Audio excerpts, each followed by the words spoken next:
ഒരു ദൂരയാത്ര കഴിഞ്ഞ് വരുന്ന ലക്ഷണമുണ്ടല്ലോ. അളിയൻ ഇത്ര ദിവസം എവിടെയായിരുന്നു? നീ ഇങ്ങനെ നോക്കി നിൽക്കുന്ന അളിയന് പോയി ചൂട് ചായ എടുത്തുണ്ടോ? ചെല്ല്. എന്തിനാ ഇപ്പൊ അങ്ങോട്ട് വന്നത്? കാണണ്ട നിന്നെ എനിക്ക്.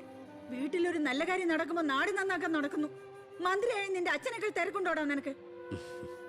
ഞാനില്ലായിരുന്നെങ്കിൽ എന്താമേ, ഇവിടുത്തെ കാര്യങ്ങളൊക്കെ ഭംഗിയായിട്ട് നടത്താൻ എല്ലാരും ഉണ്ടല്ലോ. എത്തിയോ വിമതൻ? വിമതൻ ചെറുപ്പകാലത്ത് ആവേശമായിരുന്നു എനിക്ക് എൻ്റെ അച്ഛൻ. മനസ്സുകൊണ്ട് രാഷ്ട്രീയ ഗുരുവെ കണ്ടിട്ടാ ഞാൻ രാഷ്ട്രീയത്തിലേക്ക് ഇറങ്ങിയത്. പക്ഷേ അടുത്തറിഞ്ഞപ്പോ തെറ്റുകളിൽ നിന്നും തെറ്റുകളിലേക്കാണല്ലോ അച്ഛൻ പോയിക്കൊണ്ടിരിക്കുന്നത്. എന്റെ കൂടെപ്പുറപ്പിനെ മനസ്സിലാക്കിയില്ലല്ലോ. വളരെ വിഷമമുണ്ട്, സഹതാപമുണ്ട്.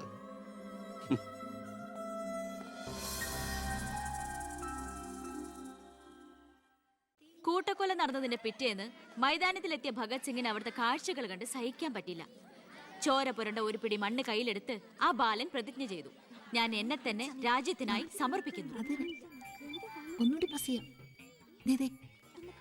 എന്താ അവിടെ നോക്കട്ടെ, എവിടുന്നത് ചോദിച്ചാടില്ലേ? അന്ന് കണക്ക് സാറിന് വെട്ടിക്കൊല്ലാൻ വന്നില്ലേ, അയാളുടെ കയ്യിൽ നിന്ന് തെറിച്ചു പോയതാ. സർ, ഇതാണ് ആ ഫോൺ. പ്രസാദ് കൊല്ലപ്പെട്ട സമയത്ത് പ്രതിയിൽ നിന്ന് നഷ്ടപ്പെട്ടതാണത്. സർ, പ്രസാദ് കൊല ചെയ്യപ്പെടുന്നതിന് മുമ്പ് ഈ ഫോണിൽ നിന്നുള്ള ലാസ്റ്റ് ഔട്ട് ഗോയിങ് കോള് മന്ത്രി ബാലഗംഗാധരന്റെ ഫോണിലേക്കായിരുന്നു. റിമാൻഡിൽ കഴിയുന്ന പ്രതിയെ വീണ്ടും ചോദ്യം ചെയ്തപ്പോ മന്ത്രിയുടെ പങ്കിനെ കുറിച്ച് വ്യക്തമായ സൂചന ലഭിച്ചിട്ടുണ്ട് സർ. അത് മാത്രമല്ല സർ, മണിമലയാർ ഡാം അഴിമതി കേസിൽ 2 വട്ടം നോട്ടീസ് അയച്ചിട്ടും മേനോ ഹാജരായിട്ടില്ല. തനിക്കിതൊന്നും ബാധയല്ല എന്ന മട്ട മേനോനുള്ളത്. ഇപ്പൊ വാറന്റ് ഇഷ്യൂ ഉണ്ട്. എങ്ങനെയാണോ തന്റെ അച്ഛനെ ഇതിന്നൊന്ന് രക്ഷപ്പെടുത്തിയെടുക്കുക? അച്ഛൻ ശിക്ഷിക്കപ്പെടണമെന്ന് ലോകത്ത് ഒരു മകനും ആഗ്രഹിക്കില്ല, ഞാനും. പക്ഷെ ആര് കുറ്റം ചെയ്താലും ശിക്ഷിക്കപ്പെടണം സാർ, പ്രത്യേകിച്ച് ജനങ്ങൾക്ക് മാതൃകയാകേണ്ടവർ. ശിക്ഷയിൽ നിന്ന് രക്ഷപ്പെടുമ്പോഴാണ് വീണ്ടും വീണ്ടും തെറ്റുകൾ ചെയ്യാനുള്ള ആത്മധൈര്യം കൂടുന്നത്. ഇത് അച്ഛനെ രക്ഷപ്പെടുത്തലായി നമുക്ക് കണക്കാക്കാം. തെറ്റുകൾ തിരുത്താനും പശ്ചാത്തപിക്കാനുള്ള ഒരു അവസരം. ഒരുപക്ഷെ ഇതിലൂടെ ഒരു മനമാറ്റ അച്ഛനുണ്ടായാൽ. അല്ലേ സാർ?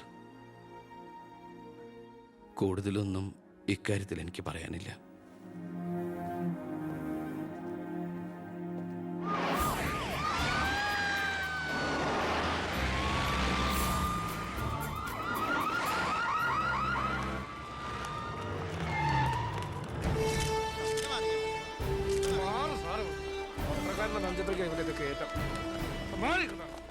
നിങ്ങളോട് വെയിറ്റ് ചെയ്യൂ സർ. അച്ഛാ, ഹർഷം വരുന്നു. അച്ഛാ, മുഖ്യമന്ത്രിയുടെ ഓർഡർ കൈ കിട്ടി അല്ലേ? അച്ഛനെ അറസ്റ്റ് ചെയ്യാൻ മരുമകന് ഡ്യൂട്ടി. അവറാച്ചൻ കളിക്കട്ടോ, കളി അവിടെ വരെ പോകുന്ന കാണാം നമുക്ക്. അച്ഛനെ കോടതിയിലേക്ക് കൊണ്ടുപോയാൽ മതി. ജാമ്യത്തിനുള്ള ഏർപ്പാടൊക്കെ ഞാൻ ചെയ്തിട്ടുണ്ട്. വക്കീലുമായി ജോസ്പേട്ടൻ കോടതി വെയിറ്റ് ചെയ്യാ. നീ എങ്ങനെ എന്നെ കൊണ്ടുപോകുന്നത്? കാറിൽ ഫോളോ ചെയ്താൽ മതി. കാറിലോ? എന്റെ പട്ടി വരും. പോലീസ് ജീപ്പിന്റെ പിന്നിലിട്ട് തന്നെ എന്നെ കൊണ്ടുപോകണം. അതിനു മുമ്പ് ഈ മുറ്റത്തിട്ട് എന്നെ തല്ലി ചതയ്ക്കണം, മുടുമുണ്ട് വലിച്ചു പറിക്കണം. പിന്നെ പത്രക്കാരോ ചാനലുകാരോ ചോദിച്ചു കഴിഞ്ഞാൽ മുഖ്യന്റെ സ്പെഷ്യൽ ഓർഡർ ആണെന്നൊക്കെ പറഞ്ഞേക്കണം. ഇതൊന്നും നീ ചെയ്യണ്ട, പോലീസുകാരെ കൊണ്ട് ചെയ്യിച്ചാൽ മതി. അയ്യോ, ഓ, ഇത് മുഖ്യമന്ത്രിയെ താഴെ ഇറക്കാനുള്ള കുശാഗ്രവത്തി ഇല്ലേ? എന്റെ പൊന്നെ, ഞാൻ എന്തുവായി കേൾക്കുന്നത്? ഗുരു എന്നെ ഒന്ന് അനുഗ്രഹിച്ചാട്ടെ. അനുഗ്രഹമൊക്കെ അവനോട് വാങ്ങിച്ചാൽ ബുദ്ധി. കാര്യങ്ങളൊക്കെ നമ്മുടെ പോലീസുകാരോടൊന്ന് പറഞ്ഞേക്കാം. ജയ്,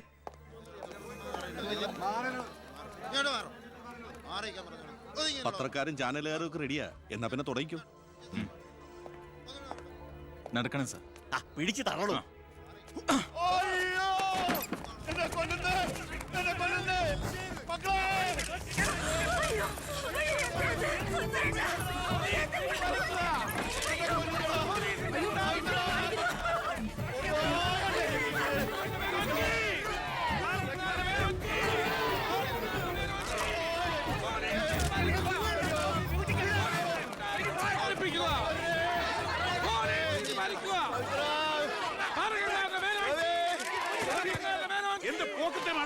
ഒരു മിനിസ്റ്റർ അദ്ദേഹം വീട്ടുകാരെ അനാവശ്യം കാണിക്കാതെ ബഹളം ഉണ്ടാക്കരുത്. ഇത് chief minister order. Chief minister order.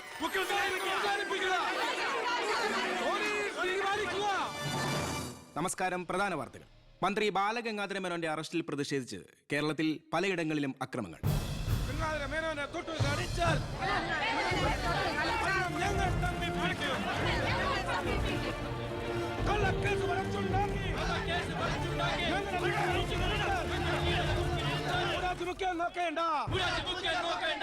ഇപ്പോൾ കിട്ടിയത് അറസ്റ്റിലായിരുന്ന വിദ്യാഭ്യാസ മന്ത്രി ശ്രീ ബാലഗംഗാധര മേനോന് കോടതി ജാമ്യം അനുവദിച്ചു.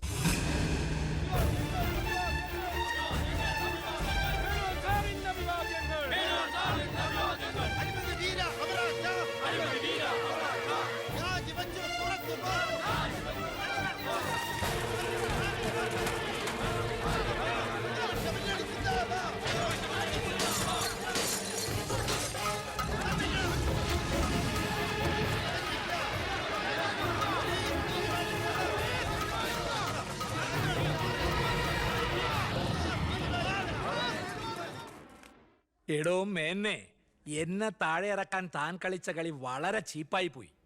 അവറാച്ചൻ എന്താ ഈ പറയുന്നേ? ഒന്നും പറയണ്ട, സൂത്രധാരൻ താനാണെന്ന് എനിക്കറിയാം. താൻ ഒന്നോർത്തോ, തനിക്കെതിരെയുള്ള വജ്രായുധ എന്റെ കയ്യിലുണ്ട്. ഞാൻ അതെടുത്ത് പ്രയോഗിക്കാൻ പോവുക. പ്രധാന വാർത്തകൾ. കേരള മുഖ്യമന്ത്രി പി.കെ. എബ്രഹാം രാജിവെച്ചു. നിയമസഭ പിരിച്ചുവിടാൻ ഗവർണറുടെ ശുപാർശ. അവറാച്ചൻ രാജിവെച്ചൊഴിഞ്ഞാ പോരെ, മന്ത്രിസഭ പിരിച്ചുവിടേണ്ട വല്ല കാര്യമുണ്ടോ? പോണ പോക്കിലെല്ലാം തൊലയട്ടെ എന്ന് കരുതി കാണും. ഉത്തരത്തിലിരിക്കുന്ന എടുക്കാൻ പോയി ഇപ്പൊ കക്ഷത്തിരുന്ന പോയില്ലേ? ഞാൻ ഉദ്ദേശിച്ച നാളത്തെ പത്രവാർത്തകളെയാണ്. ഇപ്പോൾ കിട്ടിയ വാർത്ത, കേരള നിയമസഭ പിരിച്ചുവിട്ടു, തെരഞ്ഞെടുപ്പ് ഉടൻ. ഇനിയൊരു തെരഞ്ഞെടുപ്പിനെ നേരിടാനോ മുഖ്യമന്ത്രിയാവാനോ ഞാനില്ല. അതെന്താ, KDF ഭൂരിപക്ഷം കിട്ടില്ല എന്ന് കരുതിയിട്ട്? അല്ല, ഒന്നുകൂടി ആലോചിച്ചിട്ട്. ഇല്ലടോ, എനിക്ക് മടുത്തു. വേണ്ട, ഞാൻ നിർബന്ധിക്കുന്നില്ല. അപ്പൊ പിന്നെ അടുത്ത മുഖ്യമന്ത്രി എന്താ ഇത്ര സംശയം? താൻ തന്നെ. എന്താ, എന്തു പറ്റി? ഒന്നുമില്ല. ഇനി മുഖ്യമന്ത്രി സ്ഥാനത്തേക്ക് പറ്റിയ ഏക നസ്രാണി താൻ മാത്ര. മുഖ്യമന്ത്രി തൊമ്മൻ ചാക്കോ. ഞാനിത് സ്വപ്നത്തിൽ പോലും ആഗ്രഹിച്ചിട്ടില്ല. ഒന്ന് ചുമ്മാ പോടോ. ഞാൻ മാറണമെന്ന് താൻ മനസ്സുകൊണ്ട് ആഗ്രഹിച്ചിട്ടില്ലടോ തനിക്ക് മുഖ്യമന്ത്രിയാവാൻ. ഞാനോ? എന്താ ഈ പറയണേ? Excuse me sir. വാ. എന്തിനാ സാർ എന്നെ അത്യാവശ്യമായിട്ട് വിളിപ്പിച്ചത്? സന്തോഷമുള്ള ഒരു കാര്യം പറയാനാ വിളിപ്പിച്ചത്. പറയട്ടോടോ. തന്നെ ചിറ്റാരിക്കര മണ്ഡലത്തിലെ സ്ഥാനാർത്ഥിയാക്കണമെന്ന എല്ലാവരുടെയും താല്പര്യം. എന്താ? അപ്പൊ അച്ഛൻ? എടോ, മേനോന്റെ പേരിൽ അഴിമതി ആരോപണവും കേസും ഒക്കെ ഉള്ള നിലയ്ക്ക് 8 നിലയിൽ പൊട്ടുമെന്ന കാര്യത്തിൽ സംശയമില്ല.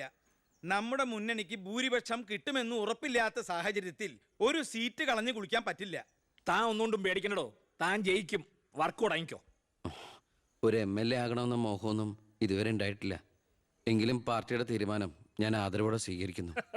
All the best. Thank you sir. ജയിച്ച് MLA ആവുമ്പോ എന്നെ മുഖ്യമന്ത്രിയാക്കാൻ കൂടെ നിക്കണേ.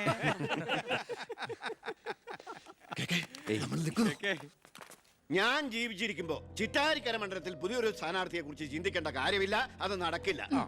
കഴിഞ്ഞ 25 കൊല്ലമായിട്ട് ഞാൻ MLA ആയിരുന്നു, മന്ത്രിയായിരുന്നു. പക്ഷേ ജനത്തിന് ഇപ്പൊ തിരിച്ചറിവ് വന്നു തുടങ്ങി. എന്നെ ഓരോ സീറ്റും വിലപ്പെട്ടതാ. വാശിപ്പുറത്ത് അത് വെറുതെ പാഴാക്കി കളയരുത്. പോടാ അവിടുന്ന്. എനിക്കെതിരെ ഇതിലും വലിയ ആരോപണങ്ങൾ ഉണ്ടായിരുന്ന കാലത്തും കേരളം മുഴുവൻ ജനപക്ഷ തരംഗം ആഞ്ഞടിച്ചിട്ടും വൻ ഭൂരിപക്ഷത്തോടെ വിജയിച്ചവനാ ഈ ബാലഗംഗാധരൻ. ഇന്നിപ്പം പുളിച്ച പൗരധർമ്മം വിളമ്പുന്ന ഈ തൊമ്മിച്ചനടക്കം പലരും അന്ന് തോറ്റു തുന്നം പാടി ചരിത്രം മറക്കണം. ഞാൻ തോറ്റത് നിങ്ങളുടെ ഗ്രൂപ്പ് കാലു വാരിയതുകൊണ്ടാ. വേറെ ആരും അല്ലല്ലോ മേന്നെ, തന്റെ മകനല്ലേ സ്ഥാനാർത്ഥി. കൊള്ളാം. അവറാച്ചന്റെ 18ാമത്തെ അടവ് കൊള്ളാം. അച്ഛനെതിരായി മകനെ വെച്ച് കളിക്കുക. ഇതേ പിള്ളേര് കളിയല്ല. ജനപക്ഷത്തിന്റെ സ്ഥാനാർത്ഥി നിസ്സാരക്കാരനല്ല. എന്തൊക്കെ പറഞ്ഞാലും മുഖ്യമന്ത്രി രാജിവെക്കുന്ന കാര്യമല്ല. പിന്നെ ചിറ്റാരിക്കര മേനോൻ സാറിന് തന്നെ വേണം. അതൊഴികെ മറ്റെല്ലാ സ്ഥാനാർത്ഥികളെയും നമുക്ക് അംഗീകരിക്കാം. പക്ഷേ മേനോൻ സാറിനെ മാറ്റി നിർത്തിക്കൊണ്ടുള്ള ഒരു ഒത്തുതീർപ്പിനും ഞങ്ങൾ ആരും തയ്യാറില്ല. അതെ, മേനോനെ സ്ഥാനാർത്ഥിയാക്കിക്കൊണ്ടുള്ള ഒരു ഒത്തുതീർപ്പിന് ഞങ്ങൾ നേരല്ല. പാർട്ടി പുലർത്തി പോകാൻ നിന്നവരവര്. തെരഞ്ഞെടുപ്പ് പെട്ടെന്ന് വന്നപ്പോ ഇവിടെ തന്നെ കൂടി. ഈ മുന്നണി വിട്ട് എന്നാൽ പൂ വിട്ട് സ്വീകരിക്കും ജനപക്ഷ മുന്നണി. എന്റെ ഗ്രൂപ്പിന് KDF കിട്ടുന്നതിനേക്കാൾ കൂടുതൽ സീറ്റ് കിട്ടുകയും ചെയ്യും. ദിവാകര, ഇനി ഇവിടെ നിൽക്കണ്ട, വാടോ പോകാം. അയ്യേ, നിങ്ങൾ ഇവിടെ ഇരിക്കി. ആരെങ്കിലും എന്തെങ്കിലും തമാശ പറഞ്ഞു വെച്ചാൽ അത് കാര്യാക്കുക. ചിറ്റാരിക്കരയിൽ മേനോൻ തന്നെ സ്ഥാനാർത്ഥി. അപ്പം നമ്മൾ ഗ്രൂപ്പെല്ലാം മറന്ന് തെരഞ്ഞെടുപ്പിനെ ഒറ്റക്കെട്ടായി നേരിടുന്നു. ഇനി എല്ലാവരും ഒന്ന് കൈയടിച്ച് പാസാക്കി.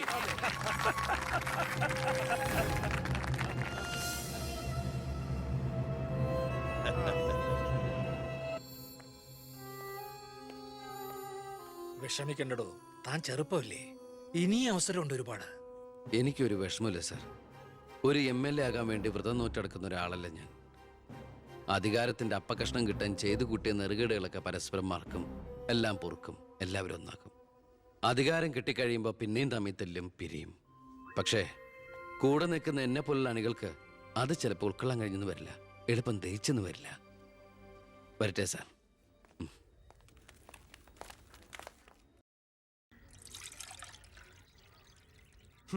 പാർട്ടി പോകാൻ പറ.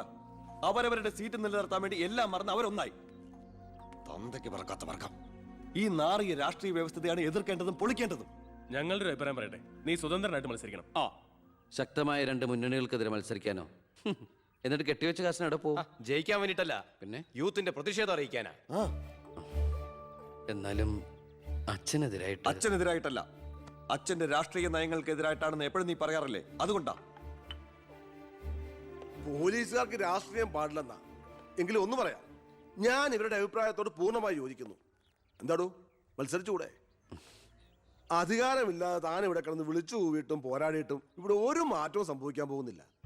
തന്നെ പോലെ സാമൂഹ്യ ബോധവും നിശ്ചയദാർഢ്യവും തൻ്റെ ഉള്ളതിന് മുമ്പിൽ നെഞ്ചു വിരിച്ചെന്ന് സല്യൂട്ട് ചെയ്തിട്ട് ഒരൊറ്റ ദിവസമെങ്കിലും അന്തസ്സോടെ ജോലി ചെയ്യണമെന്ന് ആഗ്രഹം ഉണ്ടോ? പിന്നെ ഈ ജയവും പരാജയവും ഒക്കെ നമ്മൾ ദൈവത്തിന് വിടുന്നു.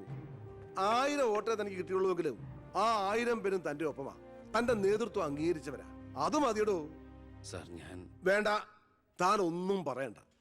ഇത് ഞങ്ങളുടെ തീരുമാനം, അനുസരിക്കണം. ഞങ്ങളുണ്ട് കൂടെ.